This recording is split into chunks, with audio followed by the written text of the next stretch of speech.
This week we're going to bring back an old favorite, Palletwood. In my previous Palletwood video, link on the screen, I talked about the full process and the time it took me to break down the Palletwood and turn them into these 13 butcher block style boards.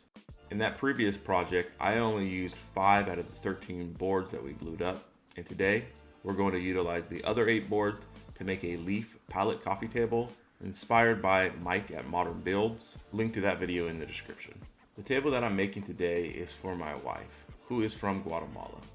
Guatemala is currently the 3rd largest exporting country of bananas in the world, per Google. So naturally, she wanted me to make her a banana leaf table. Anyone buying that? No? Okay. For real, I originally planned to make this table wider, but I glued it up at the wrong angle.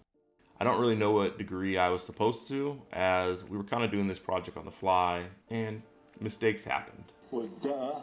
Yeah, go figure. So I started this project back in January, and I didn't really know what I was doing. My recording habits weren't the best, which is why I don't have much footage of the left and right panels being glued up, or when I use my track saw to cut them down to size to be able to glue them into one panel. But I do have the final glue up in a poorly lidded area of my shop, so that's something. That was me in January though. I was a different person back then. Back in January, I still thought I would keep my New Year's resolutions. Oh, the lies we tell ourselves. Once I had the left and right panels glued up, I could cut the panel to size, which again, I did not record. Bear with me. It gets better, I promise. You know what's better than seeing? Telling. Okay, not buying that either, I see. Well then how about a screenshot of how I cut the panel down to a more final size? Those greenish lines you see right there, those lines are where I made the cuts on my track saw. Go ahead and disregard that blue leaf. My wife did not like that design. Okay, but I did remember to get a last shot of me cutting the end of the table. So that makes up for it, right? No? Okay, moving forward. From here on out, we should be good. No more missing footage. But I may not be a reliable narrator, so keep that in mind. So we made a mold for this table, but also kind of not. My wife had this idea to try to use the sheathing tape as the mold itself. So that's what we did, and it worked. But I'm also still a paranoid person, so we also still screwed and caulked walls around the tape mold, in case it leaked. Well, I added caulking and then I remembered I didn't pre-drill the holes, so don't be like us. Plan your project out, or don't. Who am I to tell you what to do? Once we had everything taped up, we went ahead and mixed up some liquid glass deep pour epoxy. We tried to color the epoxy the lightest green possible. Well, no, but we ended up doing that kind of. This is the first time I've ever used a color other than black, but black's not a color. Yes, I know. The color looked good in the bucket, and it still looks good. It's just lighter than we originally wanted. While the epoxy cures, I wanted to make sure I utilized all of the Palletwood I had. So I designed the legs for this table in Inkscape and cut them out on my laser into more manageable pieces so I could use them on the pallet runners, rails, I don't know what they're called. We're just gonna go ahead and call them runners. I went ahead and planed down said runners to about 1.25 inches with the help of an MDF board to get one side flat, as this is Palletwood and it ain't flat. Once I had the wood to my desired thickness, I went ahead and traced the templates out so I could break down the wood even further on my miter saw and track saw. So I originally thought I'd use my router to cut out the template shapes. That was not a good idea. Most people might say it was a terrible idea, and I 100% agree with all of that. The router is a very aggressive tool, and small pieces are no bueno. It hurts voice over me to look at me try to use the router on these small pieces. Thankfully, I had one moment of kickback. Sure. I had one moment where the wood jumped out of my hands and I went, nope. That was a terrible idea, and I'm glad I abandoned it before I injured myself. So I jumped on the YouTube. As I recalled seeing a jig for the table saw to help cut out templates, I found a great video from Inspire Woodcraft, link in the description. It's a great little quick design for an L fence, So I found some scrap wood around my shop and put one together. This made cuts a lot easier and definitely a lot safer. And it only took about 20 minutes of my life rather than one of my fingers. Once I had all the pieces cut to size, it was time to drill some dowel holes and glue the pieces together. This was my first time using dowels as a joinery method. This doweling jig made it really easy to align the holes to make sure everything lined up correctly.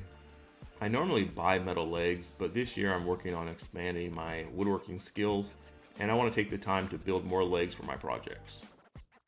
In hindsight, and with a plan, I should have just cut the edges that I was going to glue up first and then leave the piece a little oversized to make clamping a little bit more manageable. But it worked out, so future me might not learn any lessons from this at all. Once the glue was dry, I did a quick sanding, then glued up the front and back legs to prepare to cut each leg to their final dimension.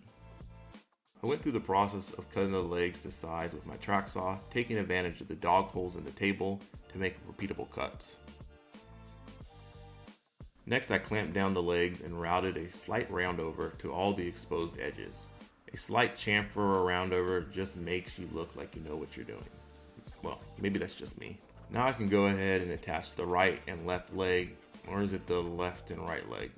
Either way, I glued on the first side leg and decided to screw them into the front and back legs as well, since the screw holes will be hidden by the other leg.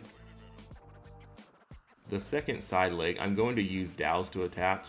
I use this other doweling jig that I have to drill the hole straight. I use some dowel centering pins to help transfer the drill locations to the second side leg.